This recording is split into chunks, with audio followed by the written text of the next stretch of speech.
إن الحمد لله والصلاة والسلام على رسول الله وعلى آله وأصحابه ومن تبع بهداه أما بعد সম্মানিত ভাই বন্ধুগণ, আজকের আলোচনার বিষয়বস্তু হলো নবজাতক শিশুর বাবা মা এবং অভিভাবকদের করণীয়। একটি শিশু যখন দুনিয়াতে আসে তখন তার অভিভাবক হিসাবে বাবা মা, দাদা দাদি, নানা নানি যারা তার অভিভাবক থাকেন তাদের বেশ কিছু করণীয় আছে। এই করণীয়গুলোর বেশিরভাগ আমাদের সমাজে মানুষ জানেই না, খুব কম মানুষই জেনে থাকার কথা। আমরা আজকের আলোচনা ইনশাআল্লাহ 13টি করণীয়র কথা উল্লেখ করব কোরআন এবং সুন্নাহর আলোকে। এই 13টি করণীয়র আমার মনে হয় যে 10টি করণীয় সম্পর্কে আমাদের সমাজের বেশিরভাগ লোক জানেই না, ধারণাই নেই করবে কি। তো বিষয়টি এজন্য খুবই গুরুত্বপূর্ণ। আবার একটি শিশুর জন্মের পরে এমন কিছু কাজ আমরা করি যেগুলো আসলে কোরআন হাদিস আমাদেরকে করতে বলে নাই, বরং কোরআন হাদিসের দৃষ্টিতে কোনোটি নিষিদ্ধ, সেরকম অনেক কাজ আমরা করি।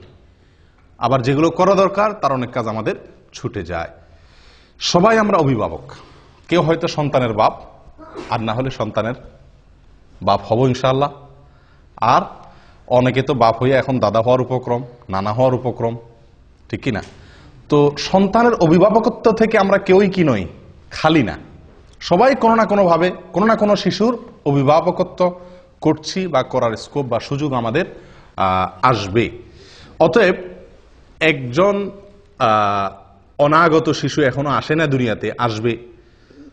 তার আসার পর আমাদের করণীয়গুলো কি কি, সুন্নাহ ভিত্তিক আমলগুলো কি কি, সেগুলো জানা থাকা খুবই গুরুত্বপূর্ণ। আল্লাহ তাআলা আমাদের সকলকে জানা এবং আমলের তৌফিক দান করেন।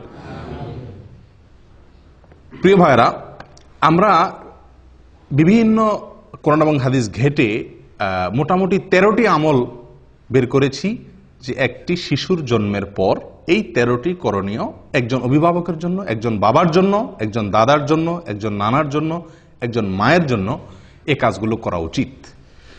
তার ভিতরে সর্বপ্রথম যে কাজটি সেটি হলো শয়তান থেকে সুরক্ষিত রাখার জন্য শিশুকে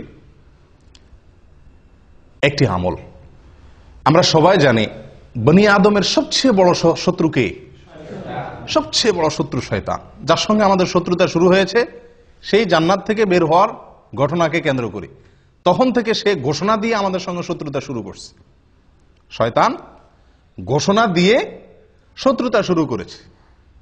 আল্লাহ সুবহানাহু ওয়া তাআলা কোরআনে বিস্তারিত উল্লেখ করেছে সে আমাদের পথের মোড়ে মোড়ে দাঁড়াবে, আমাদেরকে বিপদগামী করবে, জাহান্নামে নিয়ে ছাড়বে, সে একা যাবে না। এই যে তার চ্যালেঞ্জগুলো যেগুলো কোরআনে উল্লেখিত হয়েছে, সেই চ্যালেঞ্জের কারণে একজন মানুষের সবচেয়ে বড় শত্রু শয়তান, এবং সেই হলো আসল শত্রু, সেই হলো চিরশত্রু। কোনো মানুষের কি হতে পারে না, চিরশত্রু হতে পারে না। মানুষের চিরশত্রু কে হবে? একমাত্র শয়তান। অতএব একজন সচেতন, দায়িত্ববান, সন্তানের হিতাকাঙ্ক্ষী অভিভাবকের প্রথম করণীয় হলো আমার শিশুটি, আমার সন্তানটি, আমার নাতি নাতনি, তারা যেন দুনিয়াতে আসার পরে এই দুনিয়াতে তাদের সবচাইতে বড় শত্রুর শত্রুতা থেকে নিরাপদে থাকতে পারে। এই ব্যবস্থা গ্রহণ করা একজন অভিভাবকের সবচাইতে বড় দায়িত্ব। কথা বুঝে আসছে? তো সেই জন্য নবী সাল্লাল্লাহু আলাইহি ওয়াসাল্লাম আমাদেরকে একটা আমল শিক্ষা দিয়েছেন। এটি হলো সন্তান জন্মের আগে একটা আমল, পরে আরেকটা আমল। এই দুইটাই হলো সুরক্ষার জন্য। আমি বলি টিকা, বিভিন্ন রোগ যাতে না হয় আগে থেকে নিরাপত্তার জন্য টিকা নেওয়ার ব্যবস্থা আছে না? তো এই দুইটা আমলকে আমি বলি টিকার মতো। আগে থেকেই রোগ প্রতিরোধ ব্যবস্থা, শয়তানের আক্রমণ থেকে প্রতিরক্ষার জন্য শিশুর দুটি ব্যবস্থা কোরআন এবং সুন্নাহ আমাদেরকে বাতলে দিয়েছে। একটি শিশু যাতে বড় ধরনের শয়তানের কোনো অ্যাটাক থেকে, আক্রমণ থেকে আল্লাহ তাআলা যেন তাকে হেফাজতে রাখেন, এজন্য আল্লাহর আশ্রয় চেয়ে নেওয়া তার জন্য। একটা হলো সন্তান দুনিয়াতে আসার আগে, আরেকটা হলো সন্তান দুনিয়াতে আসার পরে। দুইটা আমল। সন্তান দুনিয়াতে আসার আগের যে আমলটি, সেই আমলটি সম্পর্কে সহিহ বুখারীতে বর্ণিত হয়েছে। আব্দুল্লাহ ইবনে আব্বাস রাদিয়াল্লাহু তাআলা আনহু তিনি বর্ণনা করেছেন যে নবী সাল্লাল্লাহু আলাইহি ওয়াসাল্লাম বলেছেন, লাউ আন্না আহাদাকুম ইযা আতা আহলাহু, তোমাদের কেউ যদি স্ত্রী সহবাসের সময় এই দোয়াটি পড়ে বলে বিসমিল্লাহি আল্লাহুম্মা জান্নিবনাশ শাইতানা ওয়া জান্নিবিশ শাইতানা মা রাযাকতানা। এই দোয়াটি যদি পড়ে তাহলে কি হবে? ফাকুদিয়া বাইনাহুমা ওয়ালাদ, এই মিলনের ফলে যদি কোনো সন্তান আল্লাহ তাআলা তাদেরকে দান করেন তাহলে লাম ইয়াদুররুহু শায়তানুন আবাদা, কখনোই শয়তান ওই শিশুর ক্ষতি করতে পারবে না। শয়তান এর ক্ষতি থেকে ওই শিশুটা সুরক্ষিত হয়ে যাবে যদি বাবা মা এই দোয়াটি পড়ে থাকে। দোয়ার অর্থ কি? আল্লাহুম্মা জান্নিবনাশ শায়তানা, আল্লাহ আমাদেরকে শয়তান থেকে আপনি হেফাজত করেন, নিরাপদে রাখেন। ওয়া জান্নিবিশ শায়তানা মা রাযাকতানা, আর আমাদেরকে যে শিশু, যে সন্তান আপনি দিবেন, রিজিক হিসাবে দান করবেন, সেই শিশু, সেই সন্তানকেও আপনি শয়তানের আক্রমণ থেকে হেফাজত করবেন। এই দোয়া যদি কেউ পড়ে তো আল্লাহ সুবহানাহু ওয়া তাআলা ওই সন্তানকে আজীবন কখনোই শয়তানের বড় কোনো আক্রমণ, বড় ধরনের কোনো ক্ষতি, তাকে মুরতাদ বানায় দেওয়া, অমানুষ করে দেওয়া, একেবারে বিপদগামী করে দেওয়া, এরকম বড় দায় কোনো ক্ষতি তার করবে না ইনশাআল্লাহ। প্রিয় ভাইরা, একটি আমল আমরা পেয়ে গেলাম। সন্তান দুনিয়াতে আসার আগেই বাবা মা যদি এই আমলটি করে তাহলে তার সন্তানের জীবনের বিরাট বড় একটি সুরক্ষা হয়ে গেল, একটা প্রতিরক্ষা ব্যবস্থা হয়ে গেল। আমল নাম্বার 2, সন্তান জন্মগ্রহণের পরে বাবা মা যেই সন্তানের কাছে থাকবে অথবা দূরে, কাছে হলে বেশি ভালো, কাছে থাকবে বা দূরে, বাবা হোক মা হোক যে কেউ এই আমলটি করবে, আর সবাই মিলে করলে তো সবচেয়ে ভালো। আমলটি হলো, এটাও আল্লাহর আশ্রয় প্রার্থনা। আপনি কোন দিন সন্তান আল্লাহ তাআলা কবুল করছেন, কোন দিন দোয়া পড়ছেন না পড়ছেন খোঁজ খবর নাই, মুজদিস নাই হয়তো, তো আল্লাহ তাআলা দ্বিতীয় ব্যবস্থা রাখছেন। প্রথম টিকা যদি মিস হয়ে যায় তো দ্বিতীয় টিকা আপনি ধরবেন। সেটা হলো সন্তানের জন্মের পরে আপনি আল্লাহর কাছে আশ্রয় চেয়ে নেবেন, ওই একই আশ্রয়, শয়তানের আক্রমণ থেকে। এক্ষেত্রে দুটি বর্ণনা আমরা পাচ্ছি। এক হলো আল্লাহ সুবহানাহু ওয়া তাআলা সূরা আলে ইমরানের ভিতরে ইমরানের স্ত্রীর ঘটনা বর্ণনা করেছেন। ইমরানের স্ত্রীকে ঈসা আলাইহিস সালামের নানি, মারিয়াম এর মা। যখন মারিয়াম তার গর্ভে এসেছিল তখন তিনি আল্লাহর কাছে ফরিয়াদ করেছিলেন। কি ফরিয়াদ? তিনি বলেছেন, ওয়া ইন্নী সাম্মাইতুহা মারিয়াম ওয়া ইন্নী উঈযুহা বিকা ওয়া যুররিয়াতাহা মিনাশ শাইতানির রাজীম। আল্লাহর কাছে দোয়াটা পছন্দ হয়েছে।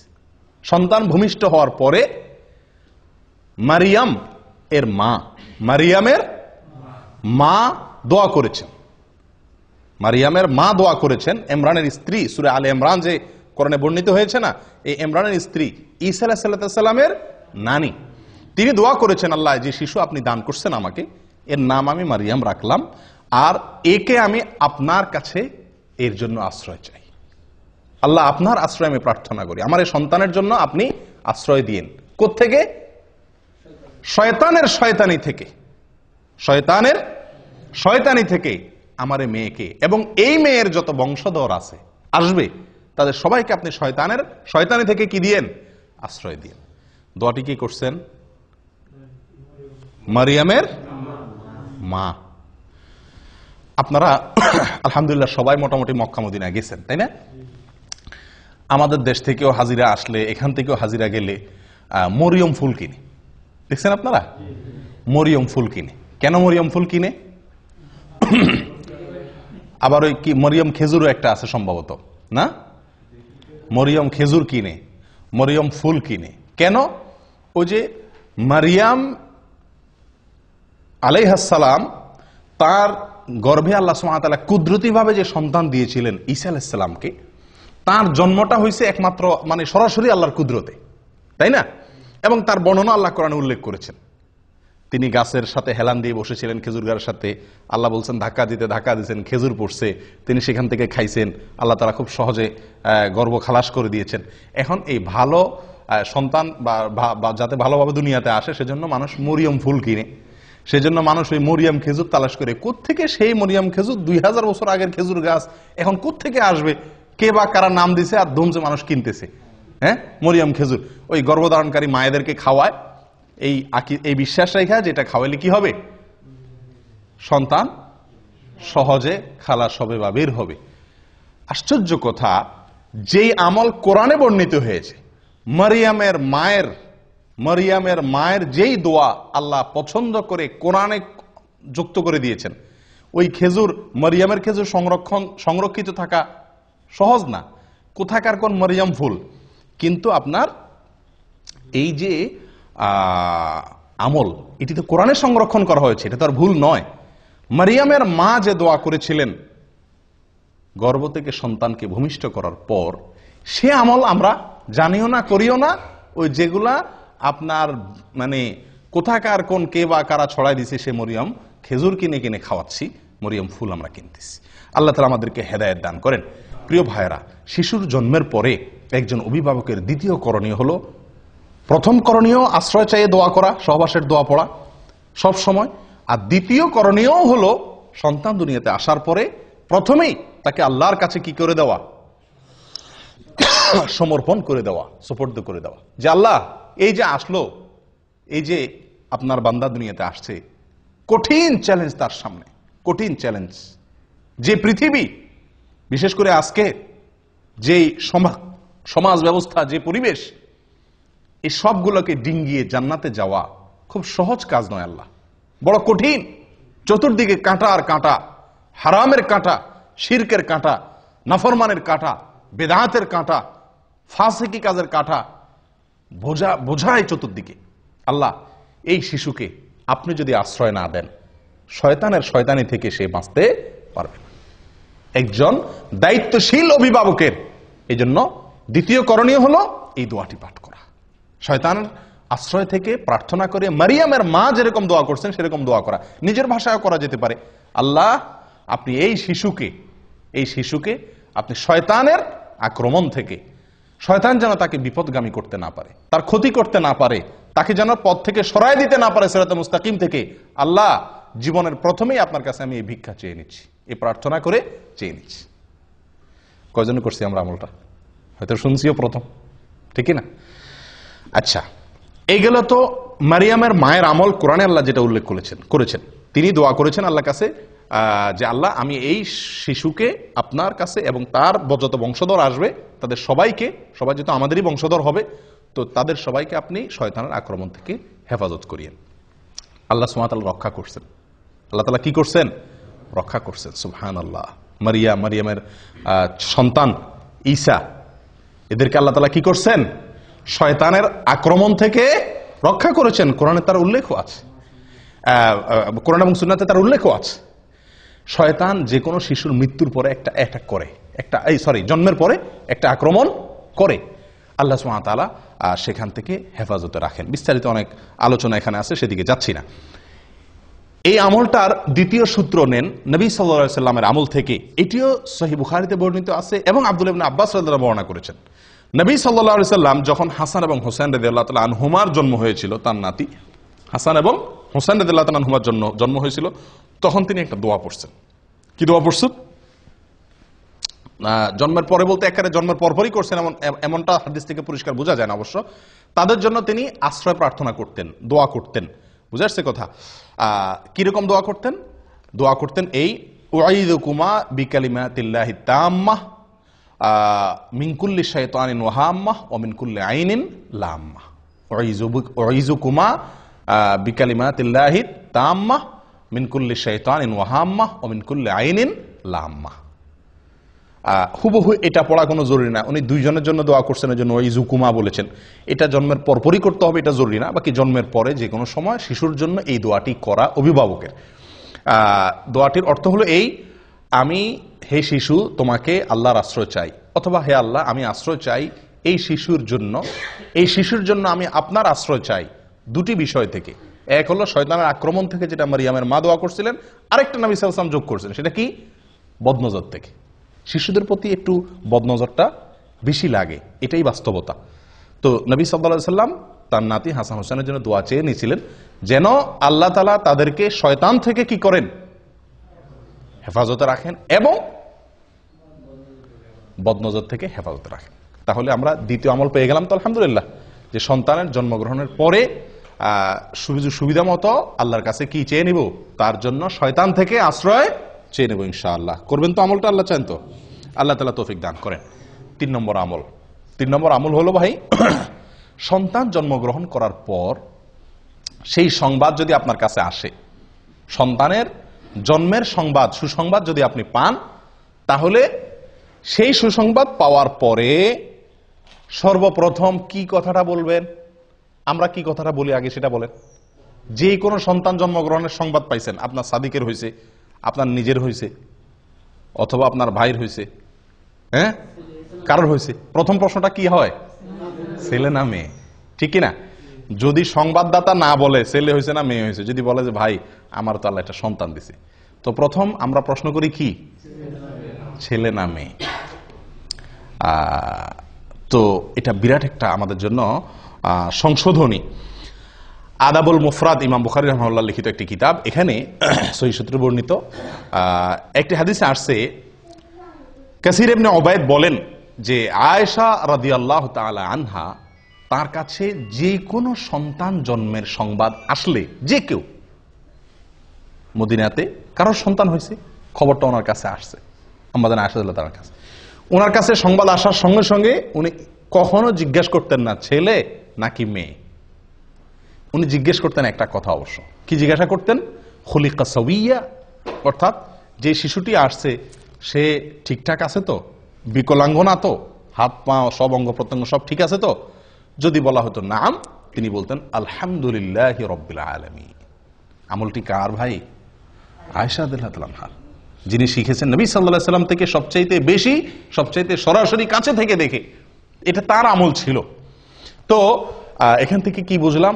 যে কোনো শিশুর সংবাদ পাওয়ার পর প্রথম করণীয়, অভিভাবক অনভিভাবক, অভিভাবক না সকলের জন্য এটা, যে আমরা প্রথম আমল করব কি, আলহামদুলিল্লাহ রাব্বিল আলামিন বলবো, আল্লাহ শুকরিয়া আদায় করব।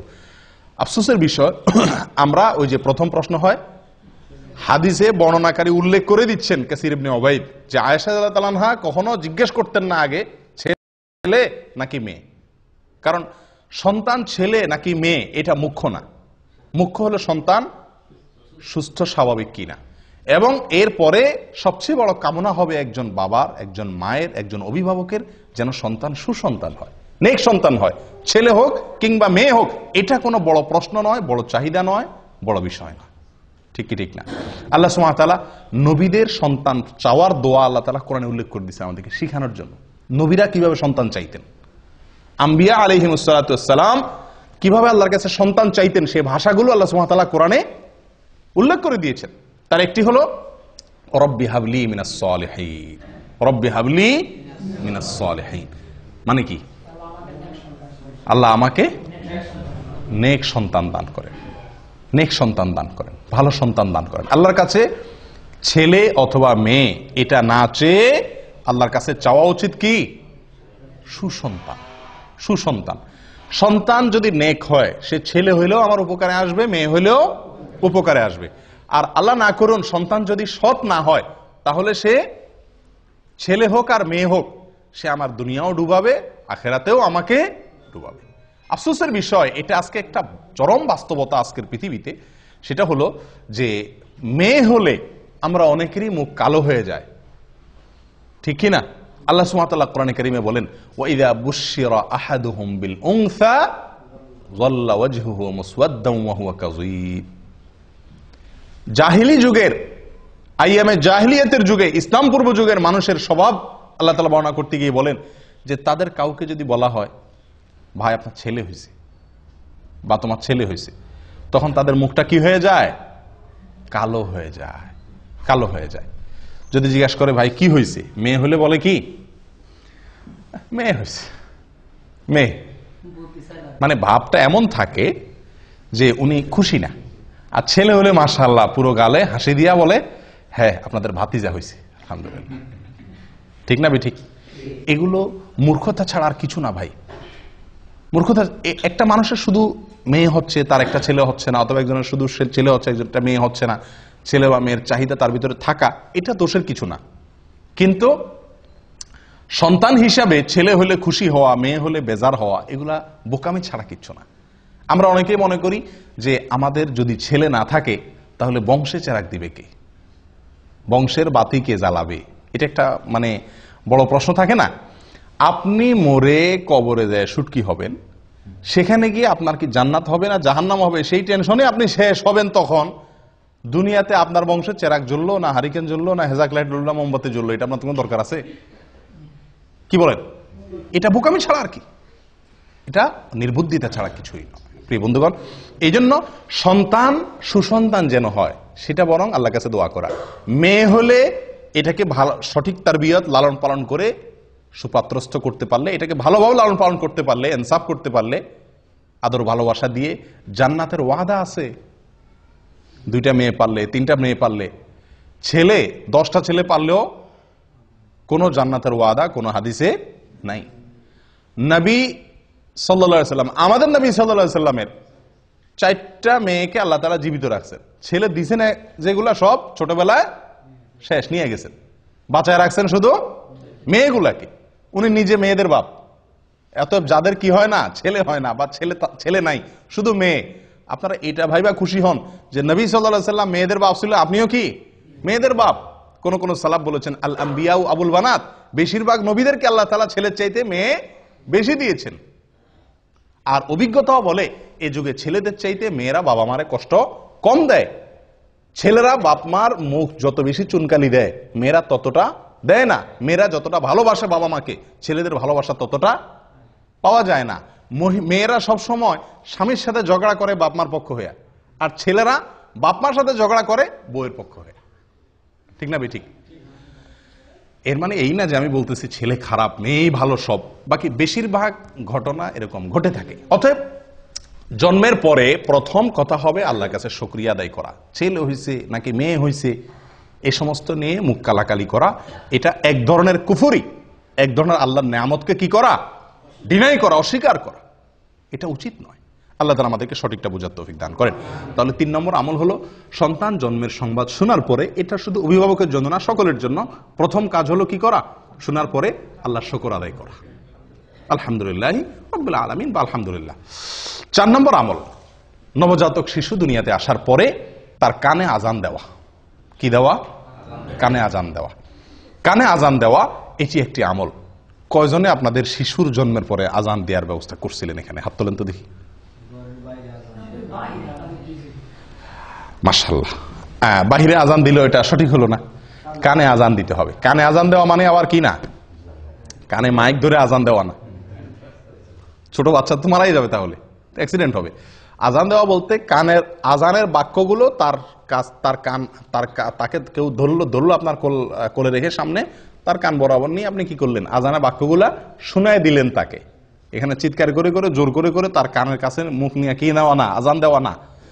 আজানের বাক্যগুলো তার কানে শুনিয়ে দেওয়া। তাকে প্রথম এই আল্লাহর জমিনে আসার পরে আল্লাহর কালিমা, সালাতের আহ্বান তার কানে পৌঁছে দেওয়া, এবং এর একটা প্রভাব তার জীবনে ফলবে ইনশাআল্লাহ।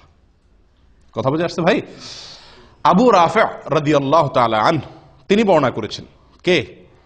আবু রাফি রাদিয়াল্লাহু তাআলা আনহু তিনি বর্ণনা করেছেন, যেটি মুসনাদে আহমদে এসেছে, সুনানে তিরমিজিতে এসেছে, এবং ইমাম তিরমিজি রাহিমাহুল্লাহ হাদিসটিকে হাসান সহিহ বলে মন্তব্য করেছেন। কি আবু রাফি রাদিয়াল্লাহু তাআলা বলেন, রাআইতু রাসূলুল্লাহি সাল্লাল্লাহু আলাইহি ওয়াসাল্লাম আযানা ফি উযুনিল হাসানি হিনা ওয়ালাদাতু ফাতিমা বিসসালাহ। তিনি বলেন আমি নবী সাল্লাল্লাহু আলাইহি ওয়াসাল্লামকে দেখেছি, আমি নিজে দেখেছি, তিনি ফাতিমা রাদিয়াল্লাহু তাআলা আনহার ছেলে হাসানের জন্মের পরে তার কানে আজান দিয়েছেন। ঠিক নামাজের যে আজান হুবহু সেরকম আজান তিনি তার নাতি হাসান রাদিয়াল্লাহু কানে দিয়েছেন। তাহলে এটা একটা আমল পাইলাম কি পাইলাম না? আজান দেওয়া। অনেকে বলেন বাম কানে একামত দেওয়া, ডান কানে আজান দেওয়া, বাম কানে। ডান কানে আজান দেওয়া তো নবী সাল্লাল্লাহু আলাইহি ওয়াসাল্লামের আমল থেকে সাবেত হলো, যদিও কেউ কেউ এটা নিয়েও এর সনদ নিয়ে অনেকে মন্তব্য করেছেন, কিন্তু আমার কাছে বিশুদ্ধ মনে হয় আজান দেওয়াটাই সুন্নাত, এই হাদিস দ্বারা যেহেতু সাবেত হয়েছে। বাম কানে একামত দেওয়া এটা কতটুকু প্রমাণিত? আমাদের সমাজে বাম কানেও একামত দেওয়ার কি আছে, রেওয়াজ বা সিস্টেম চালু আছে। তো এটা একেবারে ভিত্তিহীন না। এক্ষেত্রে 3টা হাদিস পাওয়া যায়। একটা হাদিস যেটা পাওয়া যায় সেটাকে জাল বলেছেন মুহাদ্দিসিন ইকরাম অনেকে, হাদিসটি ভিত্তিহীন। আরেকটাকে জয়ীব বলেছেন, যেটা সুনানে বাইহাকিতে বর্ণিত হয়েছে।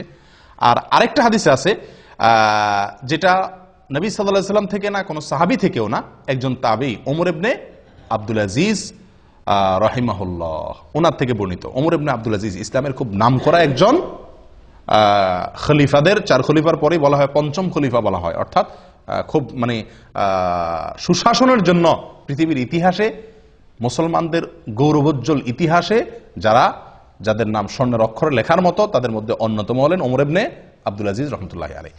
ওনার থেকে বর্ণিত হয়েছে যে উনি বা শিশুর জন্মের পরে ডান কানে আজান দিতেন, বাম কানে একামত দিতেন। কিন্তু এই যে ওনার থেকে বর্ণিত হয়েছে, এটারও কোনো সনদ ছাড়াই অনেক সালাফ উল্লেখ করেছেন। যাই হোক, এই বিষয়টা এই জন্য এত বেশি মজবুতির সাথে প্রমাণিত না, এটি বগবীতে, তাফসীর বগবীতে আছে এবং অন্যান্য কিতাবে উল্লেখ আছে। তাহলে ডান কানে আজান দেওয়া, কানে আজান দেওয়া, এটা প্রমাণিত হলো। কয় নম্বর আমল গেল? 4 নম্বর আমল গেল। আমল নম্বর 5, পিতা সন্তানের জন্য কল্যাণের দোয়া করা, বরকতের দোয়া করা, বিভিন্ন জিনিস দোয়া করা। সারা জীবন তো দোয়া করবেনই, কিন্তু শিশুর জন্মের পরে শুরুর দিকে আল্লাহর কাছে কি করবেন? তার জন্য কিছু জিনিস চেয়ে নেবেন। খুব গুরুত্বপূর্ণ একটা আমল। এই আমলটি আদাবুল মুফরাদের ভিতরে আসছে, বিশুদ্ধ সূত্রে বর্ণিত। একজন সাহাবী মুআবিয়া ইবনে কুররাহ রাদিয়াল্লাহু তাআলা আনহু, মুআবিয়া ইবনে কুররাহ রাদিয়াল্লাহু তাআলা আনহু, তিনি বলেন, আমার ছেলে ইয়াস এর জন্ম যখন হয়েছিল, তো এলাকার যে সমস্ত সাহাবীরা আছেন, সিনিয়র সাহাবীরা, তারা আমার বাসায় আসছেন, তাদেরকে আমি মেহমানদারি করছি। সন্তান হয়েছে, বাসায় আসছেন আশপাশের পাড়ার লোকজন, সাহাবীরা। তো তারা এসে শিশুর জন্য কি করছেন? অনেক দোয়া করছেন তাদের মতো করে। আছে না যে মানুষ আসলে নবজাতক শিশু, নতুন শিশুর জন্য দোয়া করে, তো ওনারা তার মতো করে, যার মতো করে শিশুর জন্য কি করছেন? আল্লাহ তারা এই করো, সে করো, অনেক দোয়া করে দিয়েছেন।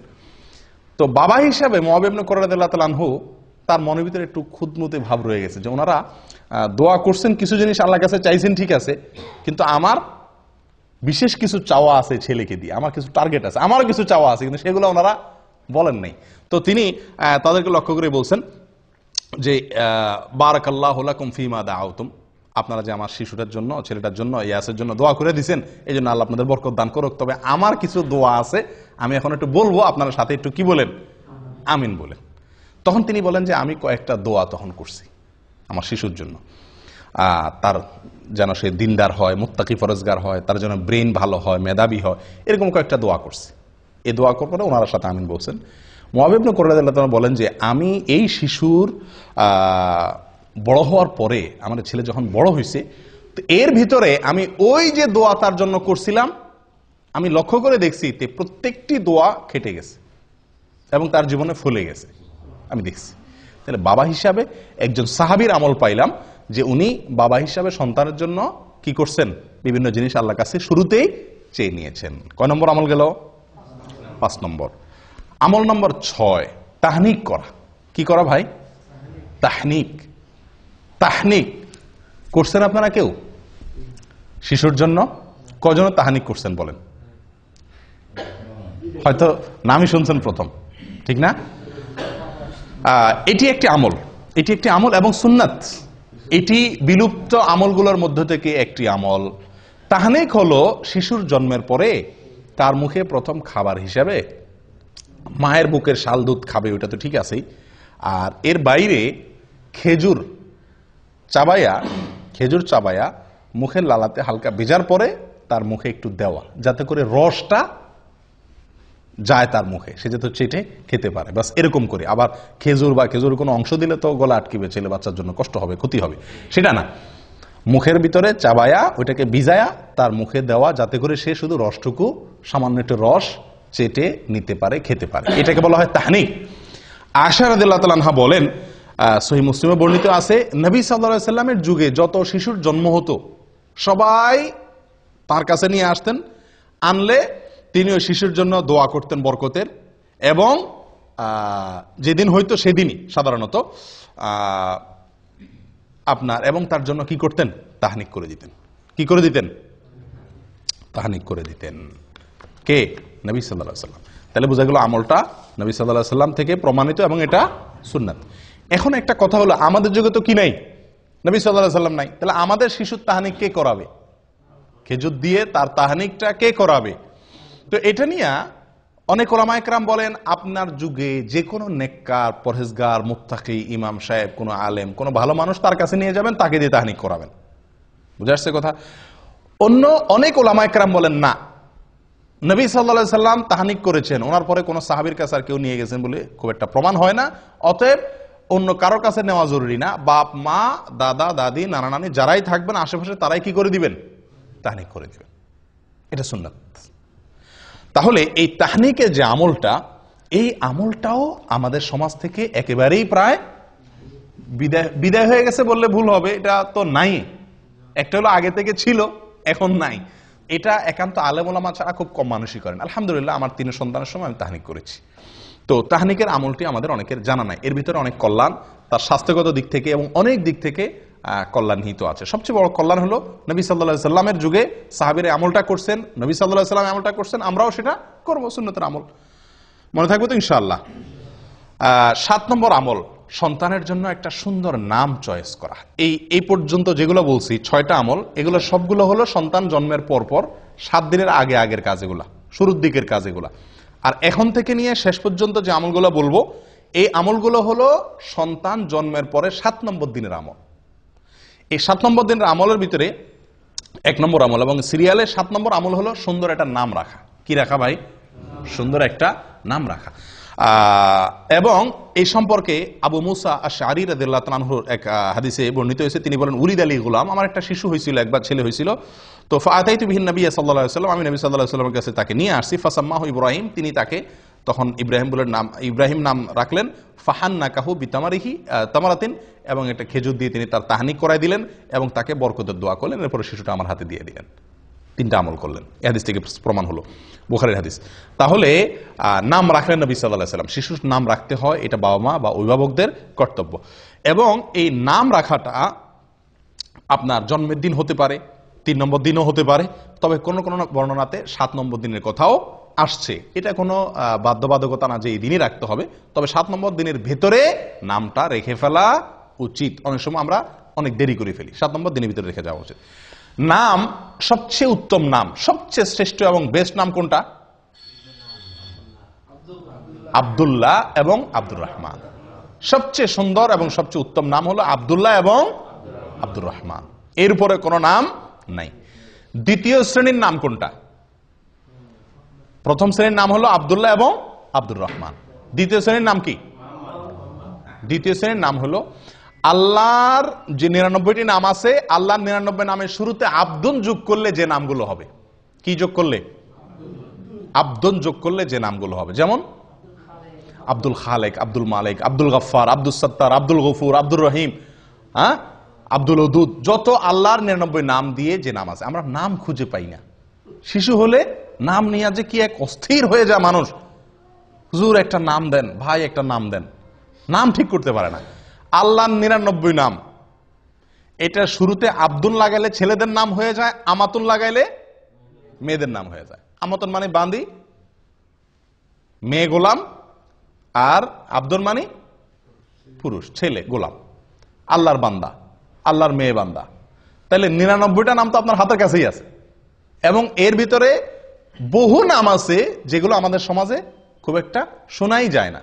আমরা নাম রাখার ক্ষেত্রে বেশ কিছু জটিলতা আমাদের দেখা দেয়। এর ভিতরে একটা হলো আনকমন নাম খুঁজি। আব্দুল্লাহ নাম রাখতে বলে যে আব্দুল্লাহ, আব্দুল্লাহ এ তো আমার ভাইয়ের খালাতো শালির জেডাতো ভাইয়ের ছেলের নাম, কোনো মানে আছে? আমার বোনের ছেলের নাম। তো সমস্যা কি? আপনার বোনের ছেলের নাম হয়েছে। আপনারা দেখেন এদেশের একটা কালচার আছে, বাপের নামও আব্দুল্লাহ, ছেলের নামও আব্দুল্লাহ, দাদার নামও আব্দুল্লাহ, নাতির নামও আব্দুল্লাহ। কই, তার তো কোনো সমস্যা হয় না। আমরা বলি ডাকলে তো সমস্যা, আব্দুল্লাহ বলে 2 জন দৌড় দিবে। এই সমস্যাটা জীবনে কয়বার হবে? এই সমস্যাটা জীবনে কয়বার হবে?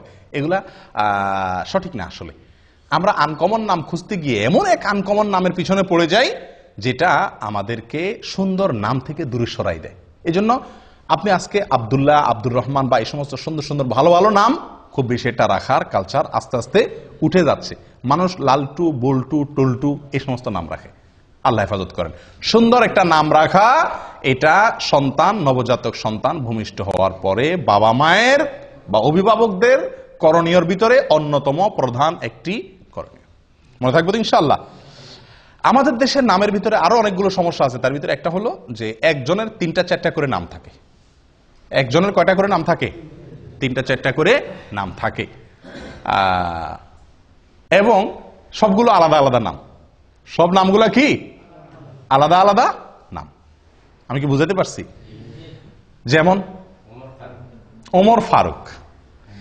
আচ্ছা, এটা আরেক সমস্যা, সেখানে আমি আসতেছি। তার আগে একটু বলে নিই যে একজনের 3-4টা নাম লাগে। যেমন মোহাম্মদ আলী, মোহাম্মদ আলী, 2টা নাম কিন্তু এখানে। একটা নবীর নাম, নবী সাল্লাল্লাহু আলাইহি সাল্লামের নাম, আর একটা হলো নবী সাল্লাল্লাহু আলাইহি সাল্লামের চাচাতো ভাইয়ের নাম, জামাইয়ের নাম, ঠিক কি না? 2 জনের নাম একজনে দখল করছে, ঠিক কি না? এভাবে আমাদের দেশে যত নাম পাবেন বেশিরভাগ নামগুলো একজনের 3-4টা নাম। এটা একটা ভুল কালচার। এটাতে কোনো মানে কোরআন হাদিস অশুদ্ধ হয়ে যাবে, আলোকে অশুদ্ধ হয়ে যাবে, বা এটা কারণে আপনার কোনো গুনাহ হয়ে যাবে এরকম না, কিন্তু এটা মানে সঠিক না। নাম থাকবে কি একটা, নাম থাকবে একটা, সেটা যেটাই হোক। হ্যাঁ, তার সাথে বাবার নাম যুক্ত হতে পারে, তাহলে 2টা হলেও সমস্যা নেই। দাদার নাম যুক্ত হয়ে 3টা হলেও কি নাই, দোষের কিছু নেই। কিন্তু আপনার একারই নাম কি 3টা। এখন তার নাম হলো মোহাম্মদ আলী, তার বাবার নাম হলো আব্দুল গফুর, তাহলে মোহাম্মদ আলী, আব্দুল গফুর, দাদার নাম আরেকটা লোগান, তাহলে 4টা-5টা নাম হয়ে গেল। 3 জনের মিলায় 4-5টা নাম। আর ভাগ্য ভালো হের বাপের নাম আব্দুল গফুর, হের বাপের নাম যদি হয়তো কি শরবত আলী, তাহলে তার মধ্যে তো আরো 2টা নাম হইতো, ঠিকই না? তো এগুলো মানে এক ধরনের ভুল। নাম যে কোনো একটা নাম রাখা উচিত। এক্ষেত্রে একটা কালচার আমাদের সমাজে যেভাবেই হোক ঢুকে গেছে শিয়াদের প্রভাবের কারণে। এককালে হয়তো আমাদের দেশের নামগুলো রাখার ক্ষেত্রে শিয়াদের একটা ভূমিকা ছিল, তাদের কাছ থেকে হয়তো দিন শিখছে, আফগান থেকে বা মোগল আমলে শিয়াদের একটা প্রভাব ছিল। আমাদের দেশে বেশিরভাগ নামের সঙ্গে আপনার নামের শেষে আপনারা দেখবেন হয় আলী, নয় হাসান, নয় হোসেন। খেয়াল করছেন আপনারা?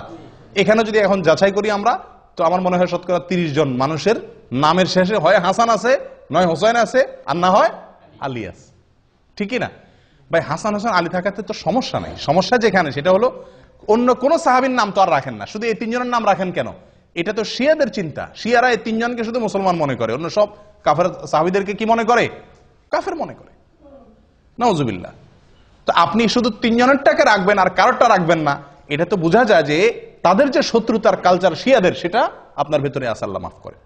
এটা একটা ভুল।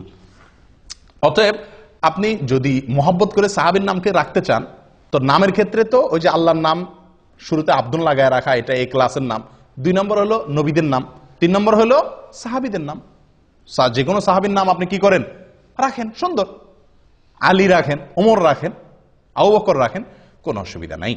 তো এক্ষেত্রে যে কোনো একটা নাম আমরা রাখি, কিন্তু ওই যে সাথে আরো 2-3টা লেজুর যুক্ত করে দিই, এবং শেষে আলী, হাসান, হোসাইন মনে রাখ, কামরুল হাসান, দেলোয়ার হোসাইন, হ্যাঁ, তারপরে শরবত আলী, আব্দুল আলী। আর অর্থের দিক থেকে অনেক সমস্যাও আছে, অনেক নামের মধ্যে অর্থের দিক থেকে কি আছে, সমস্যাও আছে। যেমন রহমত আলী, রহমত আলী মানে কি? আলীর রহমত, আলীর করুণা। এ তো শিয়ারা আলী রাদিয়াল্লাহু আল্লাহর জায়গা দেয়, এই জন্য আল্লাহর আলীর রহমতে তারা সন্তান পাইছে, দেখে সন্তানের নাম রাখে আলীর রহমতে সন্তান পাইছি। আমরা তো এটা বলতে পারি না। হ্যাঁ, আল্লাহ সুবহানাহু ওয়া তাআলার গুণবাচক নামের ভিতরে একটা হলো আলী। আপনি সেই দৃষ্টিকোণ থেকে রাখলে সেটা ঠিক আছে, কিন্তু মানুষ আসলে বুঝেও না কি রাখে, এটা একটা সমস্যা। আরেকটা সমস্যা হলো যেটা উনি বলছেন, ওমর ফারুক।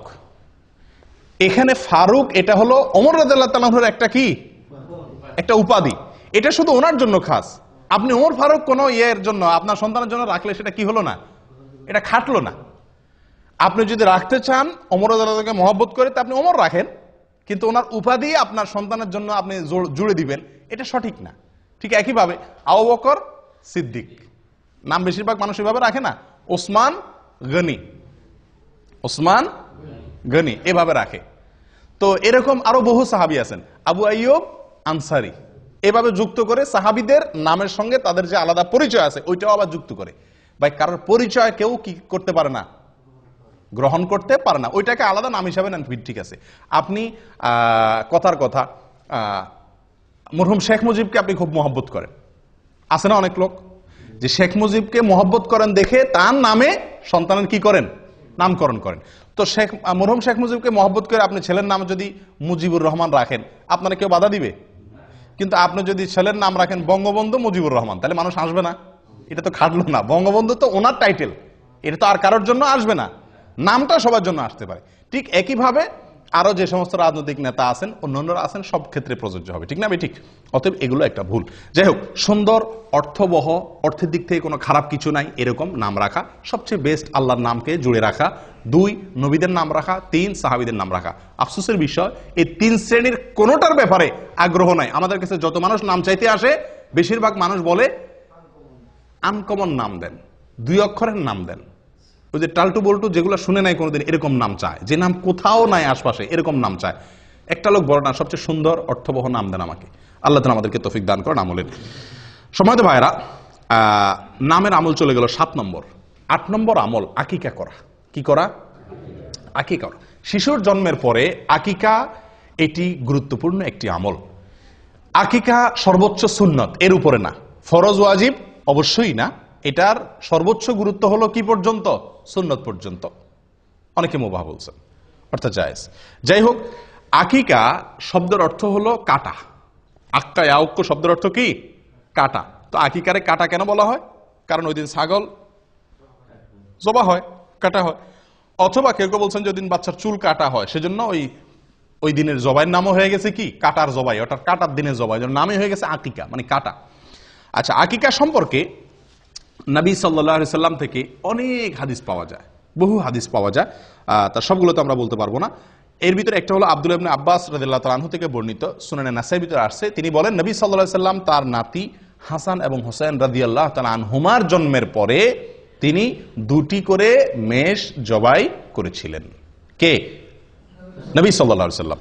এবং তিনি নির্দেশ করেছেন, ইবনে মাজার এক হাদিসে আসছে, আয়েশা রাদিয়াল্লাহু তাআলা আনহা বলেন, আমারানা রাসূলুল্লাহ সাল্লাল্লাহু আলাইহি সাল্লাম, আমাদেরকে নবী সাল্লাল্লাহু আলাইহি সাল্লাম নির্দেশ করেছেন, আন নাউক আনিল গোলামে শাতাইন, যে ছেলে হলে যেন 2টা ছাগল আমরা আকিকা হিসাবে জবাই করি, ও আনিল জারিয়াতে শাত, আর মেয়ে হলে 1টা ছাগল যেন জবাই করি। তাহলে এই হাদিসগুলো দ্বারা বোঝা গেল যে আকিকা করা নবী সাল্লাল্লাহু আলাইহি সাল্লামের একটি আমল, সুন্নাত। তাহলে এটা আমরা করার চেষ্টা করব ইনশাআল্লাহ বিইذনিল্লাহ। আকিকার ক্ষেত্রে প্রথম কথা হলো আকিকার সময়সীমা। কোন সময় করতে হবে? 7 নম্বর দিনে। 7 নম্বর দিন কোনটা? অনেকে ভুল বুঝেন। সন্তান জন্ম হয়েছে যেদিন, ওই দিনের পরে 7 দিন পরে না। অনেকে জন্ম হওয়ার পরে 7 দিন পরে করে, 7 দিন পরে না, 6 দিন পরে, 7 নম্বর দিনে। আরো সহজ হবে বোঝার জন্য, যেই দিনে সন্তান জন্মগ্রহণ করে, যেই বারে জন্মগ্রহণ করে, পরের সপ্তাহ তার আগের দিন। রবিবারে জন্মগ্রহণ করলো, তাহলে 7 নম্বর দিন কি বারে হবে? শনিবার হবে।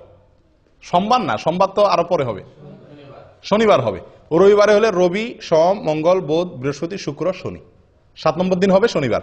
সোমবারে জন্মগ্রহণ করলে আকিকা হবে কি বারে? রবিবারে। শুক্রবারে জন্মগ্রহণ করলে আকিকা হবে বৃহস্পতিবারে। এ হলো আকিকার সময়, 7 নম্বর দিন।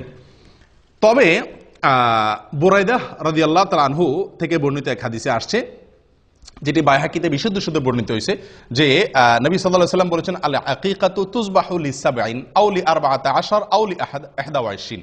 আকিকার পশু জবাই করতে হবে 7 নম্বর দিনে, অথবা অপশন আছে, দ্বিতীয় সুযোগ আছে, সেটা হলো 14 নম্বর দিনে, অথবা 3 নম্বর সুযোগ আছে 21 নম্বর দিনে। এই তিনটাই এই হাদিস দ্বারা বোঝা গেল সুন্নাত। তবে 1 নম্বরের সুন্নাত হলো, ফার্স্ট ক্লাসের সুন্নাত হলো 7 নম্বর দিনে করতে পারলে উত্তম, আর না হলে 14 বা 21 নম্বর দিনের আরো 2টা স্টেশন আছে, সেগুলো ধরতে পারেন। কিন্তু যদি এই 3 দিনের কোনো দিন আপনি করতে না পারেন, তাহলে সুযোগ আছে পরবর্তীতে যে কোনো সময় করার, কিন্তু এই 3 দিনে বা বিশেষ করে 7 নম্বর দিনে করা উত্তম। এখন একটা প্রশ্ন আসে, মেয়েদের জন্য আকিকার পশু জবাই করতে হবে 1টা, ছেলেদের জন্য হলো 2টা। কেন? এটা কিছুটা বৈষম্য মনে হয় না? বিশেষ করে আজকের নারীবাদীর যে জোয়ার চলতেছে, নারীবাদের জোয়ারে তো এটা বড় প্রশ্ন। ছেলে হয়েছে দেখে কি খুশি দেখা ইসলাম 2টা করতে বলছে, মেয়েদের বেলা 1টা কেন? হ্যাঁ, একজন মুসলিমের সবচেয়ে বড় উত্তর হলো এক্ষেত্রে, আমরা নবী সাল্লাল্লাহু আলাইহি সাল্লাম এর অনুসরণ করার জন্য আল্লাহ নির্দেশ করেছেন। উনি বলেছেন, সেটা আমান্না সাল্লাম না, আমরা মেনে নিয়েছি। যুক্তি খুঁজে আমল করা, এটার নাম কি নয়? ইসলাম নয়। যারা যুক্তি ছাড়া আমল করে না, বিশ্বাস করে না, তারা মুসলিম না। তারা কি না? যুক্তি ছাড়া বুঝে না। তার আগে যুক্তি দিতে হবে তারে, প্রত্যেকটা কাজ তারপরে সেই করবে। তাহলে এটারে কি বলে না? ইসলাম গ্রহণ বলে না। পৃথিবীতে যখন মানুষ জাহান্নামে যাবে, তখন সবাই ইমানদার হয়ে যাবে। জাহান্নামে যাওয়ার আগে কি হয়ে যাবে? ইমানদার হয়ে। একটা মজার কথা আছে, রসিকতা করে, ধাঁধা আর কি, যে কোন বেঈমান জাহান্নামে যাবে না, কোন বেঈমান জাহান্নামে যাবে না। মানে কি? কোন কাফের কি যাবে না জাহান্নামে? একটি কাফেরও জাহান্নামে যাবে না। মানে কি? কাফের জাহান্নামে যাবে না মানে? তাহলে কে যাবে জাহান্নামে? জান্নাতে ইমানদার জাহান্নামে যাবে। যখন সে জাহান্নামে যাবে তখন আর কেউ কাফের থাকবে না। থাকবে? সে তো জাহান্নাম দেখার পরে সবকিছু বিশ্বাস করবে না? এই দেখার পরে বুঝার পরে এখন সে বিশ্বাস করলে এটার মূল্য আর নাই। তো এর মানে হলো যে কাফের জাহান্নামে যাবে না। জাহান্নামে যখন যাবে তখন ঈমান আসবে, কিন্তু সেই ঈমানের ভ্যালিডিটি আল্লাহ সুবহানাহু ওয়া তাআলার কাছে আর নাই বা থাকবে না। যাই হোক, তাহলে যেটা বলছিলাম আকিকার ক্ষেত্রে কেন মেয়েদের ক্ষেত্রে একটা, ওই যে নবী সাল্লাল্লাহু আলাইহি ওয়াসাল্লাম বলছেন সেজন্য, আমার কোনো যুক্তি আর প্রয়োজন নাই। কিন্তু এর বাইরে বহু যুক্তি আছে। দেখুন, ইহুদিরা মদিনাতে, ইহুদিদের বসবাস ছিল, তাদের প্রভাব ছিল মদিনার সমাজে। ইহুদিরা মেয়ে হলে কোনো আকিকাই করতো না। আকিকা এটা আগে থেকে চালু ছিল। তারা ছেলে হলে আকিকা করতো, মেয়ে হলে কোনো আকিকা করতো না। কারণ মেয়ে হলে তো সবাই কি এমনি তাদের মেজাজ গরম, জবাই জীবন্ত কবর দিতে পারলে বাঁচে, আবার আকিকা মেয়ে হলে। যাই হোক, এটা মুশরিকদের ভিতরে বেশি ছিল যদিও, কিন্তু ইহুদিরা মেয়ে হলে আকিকা দিত না। নবী সাল্লাল্লাহু আলাইহি ওয়াসাল্লাম একটা দিতে বলেছেন। এর অনেক কারণ আছে, যৌক্তিক কারণ আছে। সবচেয়ে বড় কারণ হলো নবী সাল্লাল্লাহু আলাইহি ওয়াসাল্লামের নির্দেশ। বাস, অনেক উলামা ইকরাম এর একটা কারণ উল্লেখ করেন যে আকিকার ব্যাপারে এক হাদিসে আসছে, আল আকিকাতু আল গোলামু মুরতাহানুন বিআকিকাতিহি, যে কোনো শিশুর জন্মের পরে তার আকিকার বিনিময়ে সে বন্ধক থাকে আল্লাহর কাছে। বন্ধক থাকে। বন্ধক বুঝেন আপনারা? কোন জিনিস কারোর কাছে বন্ধক রাখার মানে কি? টাকা দিয়ে সেই জিনিসটা আমি কি করতে পারবো? ছাড়াতে পারবো। না ছাড়াইলে ততক্ষণ পর্যন্ত ওইটা আমার হবে না।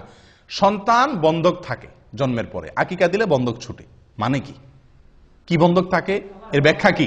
এর ব্যাখ্যা সম্পর্কে অনেক কথাই আছে, মুহাদ্দিসিন ইকরাম বলেছেন। হাদিসে স্পষ্ট কিছু বলা হয় না। কেউ কেউ বলেছেন এর মানে হলো এই শিশু কিয়ামতের দিন তার বাবার জন্য সুপারিশ করবে না যদি বাপে আকিকা না করে। আকিকা করলো, বন্ধক ছুটে গেছে, এবার সুপারিশ করবে। কেউ কেউ বলেছেন এর মানে হলো আল্লাহ তাআলা একে শয়তান থেকে সুরক্ষিত করা, দুনিয়াতে বিপদ আপদ থেকে রক্ষা করা, এই জিনিসগুলো মানে লক থাকে। আকিকা করলো, লক খুলে গেল। কথা বুঝে আসছে? তো ছেলেদের জীবনে নিরাপত্তার ঝুঁকি সবচাইতে বেশি মেয়েদের তুলনাতে, এবং ডাক্তাররা বলেন যে পুরুষদের শরীরে রোগ প্রতিরোধ ক্ষমতা মেয়েদের তুলনাতে কম থাকে, আর মেয়েদের শরীরে রোগ প্রতিরোধ ক্ষমতা একটু বেশি থাকে। আল্লাহ সৃষ্টি করছেন এভাবে। এই জন্য ডোজ, আকিকায় যদি আমি ডোজ হিসাবে নেই তার নিরাপত্তার জন্য, তার সুস্থতার জন্য, তাহলে এক্ষেত্রে ছেলের জন্য ডবল ডোজ, কারণ তার শরীরের ভিতর রোগ প্রতিরোধ ক্ষমতা কম। আর মেয়ের জন্য সিঙ্গেল ডোজ, কারণ তার শরীরের রোগ প্রতিরোধ ক্ষমতা বেশি। শুধু তাই নয়, মেয়ে এবং ছেলে এদের উভয়ের মধ্যে আমরা যদি দেখি জীবনের রিস্ক কার বেশি? ছেলেদের বেশি। রাস্তায় যাইতে হয়, গাড়িতে যাইতে হয়, অ্যাক্সিডেন্টের সম্ভাবনা থাকে, বিপদ আপদের সম্ভাবনা মেয়েদের থেকে ছেলেদের মধ্যে বেশি থাকে। অ্যাক্সিডেন্টে, একটা অ্যাক্সিডেন্টে যদি 10টা মানুষ মারা যায়, বেশিরভাগ ছেলেই মারা যায়, তাই না? তো তাদের জন্য নিরাপত্তা রক্ষার এই টিকা বা ডোজ ডবল আল্লাহ তাআলা রাখছেন। এটা একটা যুক্তি, কিন্তু এটা সঠিক হওয়া কোনো জরুরি না। এরকম অনেক যুক্তি দেওয়া যেতে পারে। সবচেয়ে বড় যুক্তি হলো আল্লাহ এবং তার রাসূলের নির্দেশ। বাস, মেয়ে হলে একটা, ছেলে হলে দুইটা। তবে এক হাদিসে আসছে ছেলেদের জন্য দুইটা যে ছাগল আপনি জবাই করবেন, সে দুইটা কি হইতে হবে? সমান সমান হওয়া উচিত। না হলে হয়ে যাবে, কিন্তু উচিত হলো সমান সমান হওয়া, কাছাকাছি হওয়া। মানে দেখতে একেবারে একটা আসমান আর জমিন যেন তফাৎ না হয়ে যায়। আমরা অনেকেই একটা গরু দেই, একটা ছাগল দেই, তাই না? তারা এই হাদিসের খেলাফ আমল হয়ে যায়। আপনি মনে করেন যে বিশাল বড় গরু দিলাম, সওয়াবটা বেশি হয়ে গেলেন, নামটা বেশি পাইছেন, গোশত বেশি পাইছেন, মানুষ বেশি খাওয়াইছেন, বাহবা বেশি পাইছেন, ঠিক আছে, কিন্তু সুন্নতের উপরে আমল আপনার হলো না। কারণ হাদিসে একেবারে সুস্পষ্টভাবে বলা আছে যে আকিকার পশু যেন কি হয়? দুইটা কাছাকাছি হয়, দেখতে যেন খুব বেশি বেশ কম না হয়। আকিকা কোন পশু দিয়ে দিবেন, এটা একটা বড় প্রশ্ন। এবং কোরবানির সাথে আকিকা মিশানো, এটা আরেকটা বড় প্রশ্ন। দেখুন ভাই, কোরবানির সাথে আকিকা মিলায়া একসাথে দেওয়া যাবে কিনা, একই গরুতে কোরবানি আকিকা মিক্স করে দেওয়া যাবে কিনা, আমাদের দেশের অনেক ওলামা ইকরাম বা বেশিরভাগ ওলামা ইকরাম যাবে বলেন। অথচ হানাফি মাযহাবের একজন প্রসিদ্ধ আলেম, পাকিস্তানের মুফতি রশিদ আহমদ রাহিমাহুল্লাহ, উনি আহসান ফতোয়া, একটা বিরাট বড় ফতোয়ার কিতাব লিখেছেন। এই ফতোয়ার কিতাবে এবং অন্যান্য জায়গাতে তিনি এটার খুব ঘোরতর বিরোধিতা করেছেন, যেটা জায়েজ নাই। খোদ হানাফি মাযহাবের ওলামা ইকরামেরই, আমাদের হানাফি মাযহাবের ওলামা ইকরাম অনেকে বিরোধিতা করেন। এবং এটাকে মোটের উপরে আমরা অ্যানালাইসিস করলে দেখি এই কাজটি সতর্কতামূলক হলো। নবী সাল্লাল্লাহু আলাইহি ওয়াসাল্লাম যেভাবে করছেন ডাইরেক্ট সেভাবে করতে পারা। সেটা কি? ছাগল দেওয়া। ছাগল দেওয়া, কোরবানি গরুর ভিতরে কি না আকিকা মিক্স না করা। কোন কোন দিক থেকে কোরবানির সাথে আকিকার মিল থাকলেও অনেক দিক থেকেই মিল নাই। কোরবানির সময় আকিকার সময় এক না, অনেক দিক থেকে বেশ কম আছে, অনেক দিক থেকে মিল আছে। যাই হোক, তো এই জন্য আকিকা কোরবানির সাথে না মিশাইয়া আলাদা দেওয়া উচিত। এটা একটা বিষয় গেল। আরেকটা বিষয় হলো যে এক গরুতে কোরবানি দিলে আপনি কয়জনের পক্ষ থেকে চলে? 7 জনের, কিন্তু আকিকা দিলে এক, ছেলে হলে একটা। কিন্তু সেক্ষেত্রেও ওই যে দুইটা পাশাপাশি রাসূল ইসলাম কাছাকাছি বয়সে বলতে বলছেন, তাহলে সেক্ষেত্রে 2 গরু তো আকিকা মানুষ দেয় না, হয় একটা দেয় গরু, ওইটা দিয়ে 2 ছেলে হলে এক গরুতে সেরে ফেলে, অথবা এক গরুর সাথে বড় ধরে একটা ছাগল দেয়। অনেকে তো গরুতে অংশ দেয়, তো এই অংশ দেওয়া না দেওয়া উচিত, ডাইরেক্ট গরু বা ছাগল দেওয়া উচিত। দেখুন ভাই, আকিকার 3টা শ্রেণী আমি বলি। এক হলো আপনি গরুতে 2 নাম দিলেন, এটা হাদিসের থেকে অনেক দূরে হয়ে যায়। এটা সম্পূর্ণ যুক্তি নির্ভর হয়, দলিলের সরাসরি দলিলের সাথে মিলে না। নাম্বার 2, 2টা ছাগল দেওয়া বা 2টা ভেড়া দেওয়া সরাসরি, এটা নবী সাল্লাল্লাহু আলাইহি ওয়াসাল্লাম আমার সাথে মিলে, এটা হলো এই ক্লাসের। আর একটা হলো যে একটা গরু দিলেন, একটা ছাগল দিলেন, এটা কোন রকমের চলে, বুঝে আসছে কথা? কিন্তু সবচেয়ে উত্তম হলো 2টা ছাগল দেওয়া। আকিকা যদি কেউ দিতে না পারে, সমস্যা আছে? বিশেষ কোনো অসুবিধা নাই, হারাম না, কারণ এটা ফরজও না ওয়াজিবও না। কিন্তু বিনা কারণে আকিকা কি করা উচিত না? ছাড়া উচিত না। আমাদের সমাজে অনেক লোক আকিকা দেয় না, অথবা বাপ হইছেন, ছেলের বাপ হইছেন, একটা ছাগল বলে যে একটা ছাগলের টাকা আছে আমার কাছে, সমস্যা আছে? সমস্যা নাই, আপনার যদি সামর্থ্য না থাকলে একটা দিবেন। কিন্তু আমাদের দেশে মানুষের জন্য আমি বলি যে একটা দিলে চলবে না ছেলের বাপ হইলে। কেন? কারণ ছেলের বাপে যদি বলে যে আমার সামর্থ্য নাই, আমার তার সাথে কথা আছে। কেমনে সামর্থ্য নাই আপনার? আপনার সামর্থ্য নাই কেমনে আমার বুঝাই দেন। একজন বাপ সন্তান জন্মের পরে কমের পক্ষে 10 কেজি মিষ্টি কিনা লাগে আমাদের দেশে, লাগে কি লাগে না? হাসপাতালের ডাক্তার, আয়া, দারোয়ান, বাড়ি, শ্বশুর বাড়ি, বন্ধু বান্ধব, আশপাশের প্রতিবেশী দিতে দিতে মিনিমাম 10 কেজি লাগে, আপনার মিষ্টি লাগে। ঢাকা শহরে যদি আপনি মিষ্টি কিনতে যান 400 টাকা মিষ্টির কেজি। 10 কেজি মিষ্টির দাম কত হয়? 4000 টাকা। 4000 টাকা মোটামুটি একটা ছাগল পাওয়া যাবে কি যাবে না? তো আপনি যদি বলেন যে একটা ছাগলের টাকা আছে আমার কাছে, আমি বলবো আরেকটা ছাগলের টাকা আমি বাইর করে দিচ্ছি। আপনার মিষ্টি খাওয়াইতে বলছে কি? এটা আরেক ভুল। সন্তান জন্মগ্রহণ করার পরে আমরাও ভুল করি, যারা খাওয়াইয়া পাটি তারাও ভুল করি, আর যে খাওয়ায় সেও ভুল করে। আমরা সন্তান হইলে বা কিছু হইলে বলি কি ভাই মিষ্টি খাওয়ান। আশ্চর্য, শরীয়ত আপনারা বলছে গোশত খাওয়ার অধিকার দিচ্ছে, আপনি গোশত না চাইবেন, আপনি চাইবেন লাহাম, আপনি চান মিষ্টি। এটা বোকামি না? আর যে খাওয়ায় সেও ভুল করে, কারণ সে মিষ্টি খাওয়ালে তো আর আকিকা মাফ নাই। এদিকে মিষ্টি কিনে আবার এদিকে আকিকা কিনে, ডবল খরচ না? আপনার কাছে কেউ মিষ্টি চাইলে আপনি তারা হাইকোর্ট দেখাই দেন, বলে দেন যে আকিকার দিন আইসেন। আকিকার দাওয়াতে মানুষ ভয়ে সাধারণত আসতে চায় না, অতএব আপনার মিষ্টির টাকা বেঁচে যাবে। তো যাই হোক, এই মিষ্টি কিনতে গিয়া সুন্নতের উপর আমল করা অনেক সময় কঠিন হয়ে যায়, এটা ঠিক না, এটা একটা ভুল প্রবণতা। আল্লাহ আমাদেরকে সঠিকটা করার তৌফিক দান করেন। প্রিয় ভাইরা, আকিকার পশু আপনি যখন জবাই করবেন, আকিকার পশু জবাই করবেন, তখন কি দোয়া পড়বেন? বিসমিল্লাহি আল্লাহু আকবার, বিসমিল্লাহি আল্লাহু আকবার, আল্লাহুম্মা লাক ওয়া ইলাইক, আল্লাহুম্মা লাক ওয়া ইলাইক, হাযিহি আকিকাতু, এরপরে বাচ্চার নাম বলবেন, হাযিহি আকিকাতু ফুলান ইবনে ফুলান, হাযিহি আকিকাতু আব্দুল্লাহ ইবনে অমুক, হাযিহি আকিকাতু অমুক ইবনে অমুক। বাংলাও বলতে পারেন বিসমিল্লাহ আল্লাহু আকবার, আল্লাহ এটা আপনার উদ্দেশ্যে করছি, আপনার জন্য, এবং আপনার দিকে এটা প্রত্যাবর্তিত, এই পশু যেটা জবাই করতেছি, এবং এই পশুটা আমার অমুক ছেলের অমুকের ছেলে অমুকের পক্ষ থেকে এটা কি দিলাম, আকিকা করলাম। দোয়া না পড়লেও আকিকা হয়ে যাবে, কিন্তু পড়া সুন্নাত। এটা নবী সাল্লাল্লাহু আলাইহি ওয়াসাল্লামের আমল, যেহেতু বাইহাকিতে বর্ণিত হয়েছে, অতএব এটা আমল করা ভালো। আকিকার গোশত বাপ মা খাইতে পারবে কি পারবে না? পারবে। আমাদের দেশে অনেক বাপ মা খায় না, আকিকার গোশত বাপ মা খাইতে পারবে না। বাপ মা তো আরো বেশি করে খাবে, এত কষ্ট করে সন্তান জন্ম দিছে, তোমরা সবাই মিলে খাইবা, বেচারা কষ্ট না করে তোমরা খাইবা, বেচারা এত কষ্ট করে সন্তান জন্ম দিছে, সে তো আরো বেশি খাবে, ঠিক না? অনেকে খায় না, এটা ভুল প্রবণতা। অনেকের মধ্যে একটা প্রবণতা আছে, খুব বাজে প্রবণতা, এটা খুব কম জায়গায় আছে যদিও, জাহেলি যুগে ছিল, এত মারাত্মক না, জাহেলি যুগের চাইতে আরো বেশি জাহেলি যুগ। সেটা হলো যে আকিকার পশুর রক্ত কোন কোন এলাকাতে শিশুরে খাওয়ায়, বলে যে রোগ বালাই ভালো হবে। মূর্খতা কোথায় চলে গেছে? আল্লাহ সুবহানাহু ওয়া তাআলা কোরআনে স্পষ্ট বলেছেন, হুররিমাত আলাইকুমুল মাইতাতু ওয়াদ-দামু, আল্লাহ তাআলা রক্তকে হারাম করেছেন। তাহলে সেখানে শিশুরে আপনি খাওয়াচ্ছেন, এবং রক্তের ভিতরে এই যে প্রবাহমান রক্ত, যেটা রক্ত থেকে বের হয়ে আসে, এটা মানুষের শরীরের জন্য বিষের মতো ক্ষতিকর, ভয়াবহ ক্ষতিকর জিনিস। কেন আল্লাহ তাআলা জবাই করে রক্ত বের করে দিতে বলছেন? ডাক্তাররা বলেন, চিকিৎসা বিজ্ঞানীরা বলেন, কারণ কোন পশু যদি জবাই করা ছাড়া এমনি মাইরা খান আপনি, এই রক্ত এগুলা তো বের হলো না, এই গোশত স্বাস্থ্যের জন্য ভয়াবহ রকমের ক্ষতি করে। এই জন্য তো জবাই নির্দেশ করছে শরীয়ত, যাতে রক্তগুলো বের হয়ে যায়। আর সে রক্ত নিয়ে কারা খাওয়াচ্ছে? শিশুরে খাওয়াচ্ছে। আমি কোরবানির সময় বহু দেখছি যে কোরবানি জবাই করার সময় ওই কাপ নিয়ে এসে ধরে রাখে, রক্ত ধরে নেয়, এবার শিশুরে খাওয়ায়। এই মূর্খতা আমি নিজের চোখে দেখেছি বহুত। আল্লাহ তাআলা আমাদেরকে হেদায়েত দান করেন। জবাই 7 নম্বর দিনে করা সুন্নাত। অনুষ্ঠান বা গোশত খাওয়া আপনি অন্য কোনো দিন করতে পারেন। দেখা যাচ্ছে যে শুক্রবার ছাড়া অনুষ্ঠান করা হয় না, তো অনুষ্ঠানটা আপনি অন্যদিন করেন, কিন্তু জবাইটা কোন দিন করতে হবে? 7 নম্বর দিনে করতে হবে। আকিকার এক জায়গাতে আপনি প্রবাসে আছেন, দেশে বাচ্চা হয়েছে, তো এখানে আপনি কি দিতে পারেন? আকিকা দিতে পারবেন। আবার বাচ্চা হাসপাতালে আছে, 7 নম্বর দিন এসে গেছে, আকিকা আপনি বাসায় দিতে পারেন। বাচ্চা নানা বাড়ি আছে, আকিকা দাদার বাড়ি দিতে পারেন, কোনো অসুবিধা নাই। বাচ্চা কোথাও আছে এটা দেখার দরকার নাই, যে কোনো জায়গায় দিলেই হলো। 2টা ছাগল দিবেন, ছেলে হয়েছে, দেশে একটা দিলেন, এখানে আরেকটা দিলেন, অসুবিধা নেই, চলবে। আমাদেরও খাওয়ার ব্যবস্থা রাখলেন, শুধু দেশেই সব খাওয়াইলেন না। আকিকার অনুষ্ঠান শেষ, আকিকার ঘরে শেষ কথা, আকিকার অনুষ্ঠান। কি অনুষ্ঠান রে ভাই? আকিকার অনুষ্ঠান।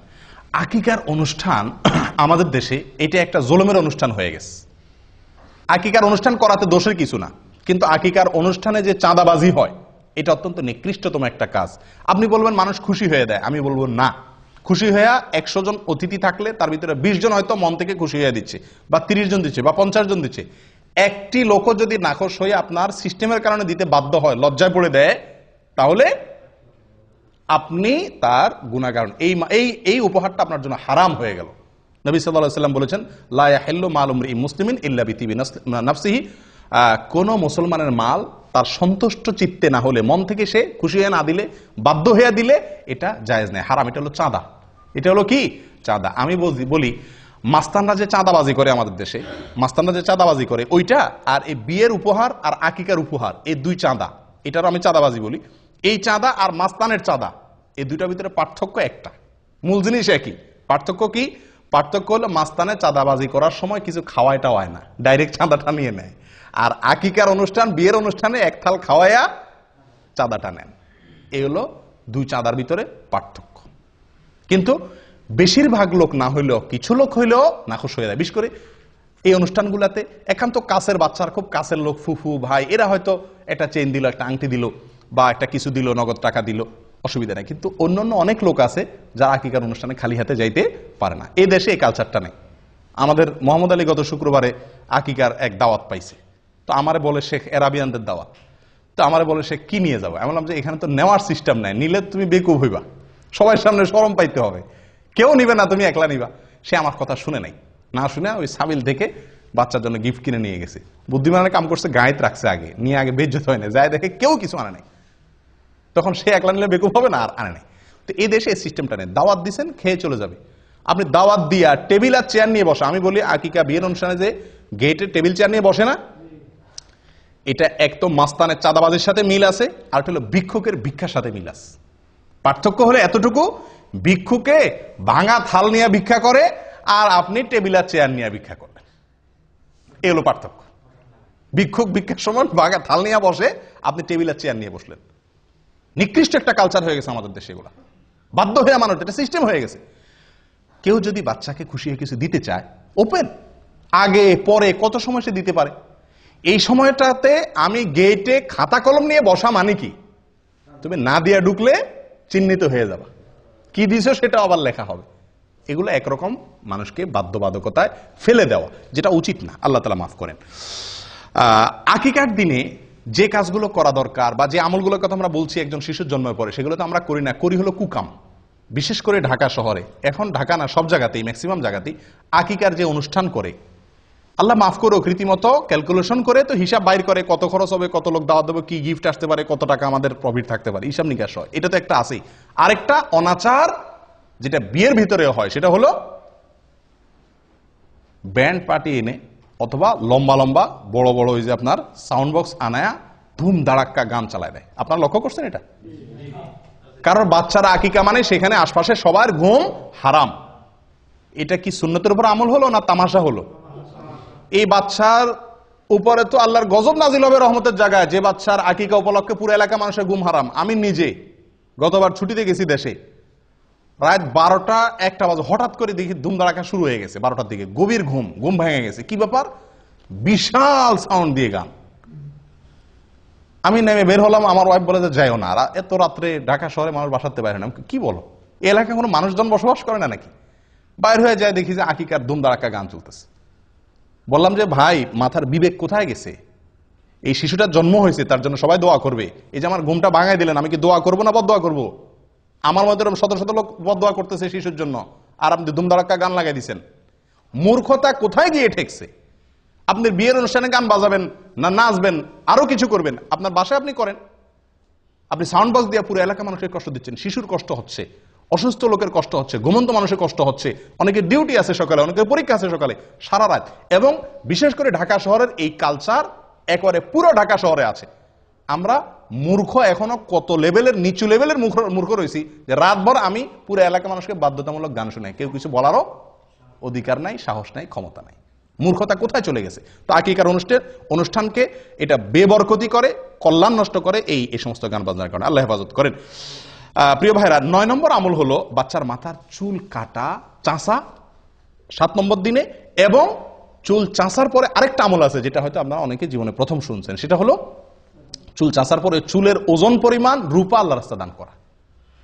চুলের ওজন পরিমাণ রূপা আল্লাহর রাস্তায় দান করা। কয়জনে করছেন হাত তোলেন? 2 জন করছেন, মাশাআল্লাহ। আর কেউ করেননি? আলহামদুলিল্লাহ। আমি 3 সন্তানের সময় করছি। 2 সন্তানের সময় তো দেশে থাকতে আপনার ওই পলিথিনে করে আমি নিয়ে গেছি স্বর্ণের দোকানে। স্বর্ণের দোকানে যায়, কারণ স্বর্ণের দোকান ছাড়া তো আর এত অল্প চুল মাপার মতো কি নাই, বাটখারা কারোর কাছে এত ছোট নাই। তো তাদের কাছে মাপাইয়া তখন 25 টাকা না 35 টাকা এরকম অল্প কিছু হয়েছে দিয়ে দিছি। মনে রাখতে হবে এটা একটা আমল, সুন্নাত। খুঁটে খুঁটে এই সমস্ত সুন্নতের উপর আমল করা দরকার। কিন্তু আমরা জানি না আমল করবো কোত্থেকে। আপনি রূপা দেওয়া জরুরি না, রূপার সমান মূল্যে দান করে দিলেন, কিন্তু ওই চুলের উপরে আন্দাজ করে মাপতে না পারলে আন্দাজ করে অন্তত দিয়ে দিলেন, এটা করা উচিত। এবং এ সম্পর্কে মুসনাদ আহমদের ভিতরে বিশুদ্ধ সূত্রে বর্ণিত আছে হাদিস, এবং আরো অন্যান্য জায়গাতে মোটামুটি কম বেশ হাদিস আছে। তার ভিতরে একটা হলো আবু রাফি রাদিয়াল্লাহু তাআলা আনহু বলেন, যেটা মুসনাদ আহমদের ভিতরে আসছে, তিনি বলেন যে নবী সাল্লাল্লাহু আলাইহি সাল্লাম যখন হাসান জন্ম হয়েছিল, তখন এই শিশুর মা ফাতেমা রাদিয়াল্লাহু তাআলা আনহাকে বলেছেন, ইহলিকি রাসা, এ ফাতেমা, এই ছেলের চুল চাঁচো, ওয়া তাসাদ্দাকি বিওয়াজনি শারিহি ফিদ্দাতান আলাল মাসাকিন, মিসকিনদেরকে এই বাচ্চার চুলের ওজন পরিমাণ রূপা দিয়ে দিও। কে বলছেন? নবী সাল্লাল্লাহু আলাইহি সাল্লাম। কাকে বলছেন? ফাতেমা রাদিয়াল্লাহু তাআলা আনহাকে। অথচ এই আমলটা আমরা জানিই না। এটা করার চেষ্টা করবেন তো ইনশাআল্লাহ, আল্লাহ তাআলা তৌফিক দান করুন। 10 নম্বর আমল হলো, এটা আরো বিদায় হয়ে গেছে, এটা আমি নিজেও জানতাম না, এবং আমার 3 সন্তান কোনোটা সময় করি নাই। সেটা হলো যে সন্তান জন্মের পরে জাফরানের কালার দিয়ে টাকের মধ্যে একটু লাগিয়ে দেওয়া, মাথা কালার করা, হালকা একটু আনন্দের অংশ হিসাবে।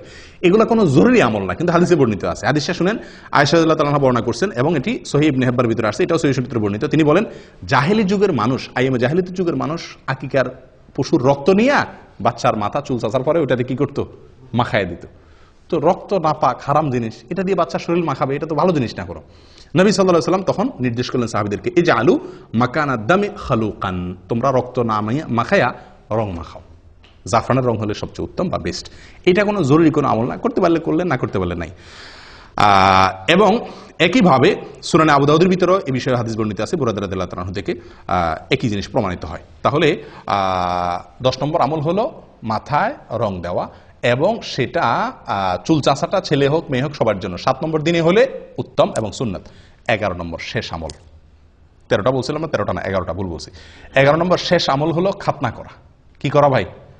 খাতনা মানে মুসলমানি করা। এবং এই মুসলমানিটা 7 নম্বর দিন করা উত্তম। কবে করা উত্তম? 7 নম্বর দিনে। চিন্তা করেন, এত ছোট বাচ্চারা কেমনি মুসলমানি করাবে? ছোট থাকতেই মুসলমানি করাতে সুবিধা, ছোট থাকতেই মুসলমানি করতে সুবিধা। আমার ছোট ছেলেটাকে এখানে মুসলমান করছি 7 নম্বর দিনে। মুসলমানি করে ডাক্তার নার্স আইনে আমার কোলে দিল, 1 ফোঁটাও কাঁদে নেই বাচ্চা। পরে একটু হালকা করে কাঁদছে, এবং কয়েকদিন ভিতরে শুকায় গেছে, আমরা টেরই পাইনি। কিন্তু বড় ছেলেটাকে মুসলমানি করাইছি, বড় হওয়ার পরে ওইটা মুসলমানি করার সময় মনে হয় হাসপাতাল মনে ভেঙে ফেলবে অবস্থা করে ফেলছে। আর গ্রাম দেশে যদি মুসলমানি করানো হয়, হায় রে হায়, ওরে দৌড়ায় ধরতে তো 3 জন লাগে।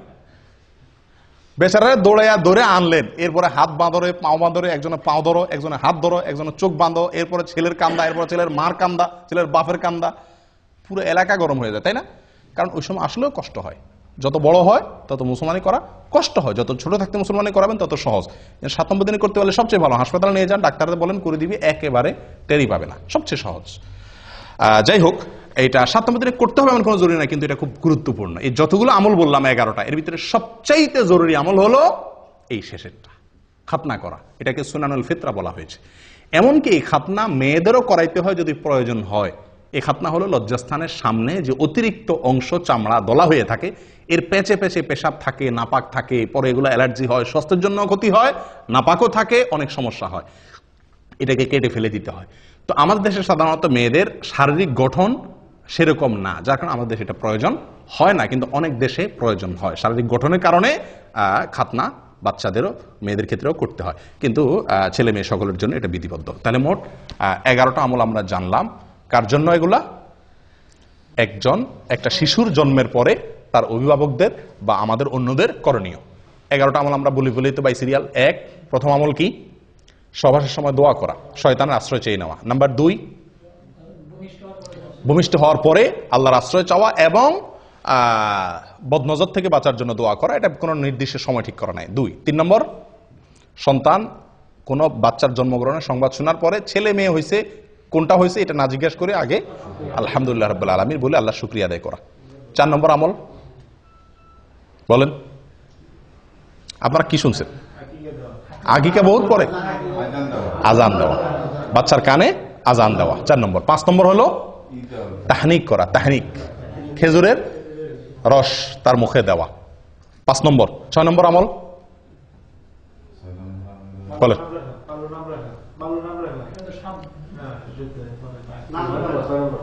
6 নম্বর হলো সুন্দর নাম রাখা। না, নাম রাখার আগে আরেকটা আছে, তাহনিক পর আরেকটা আছে, বলেন।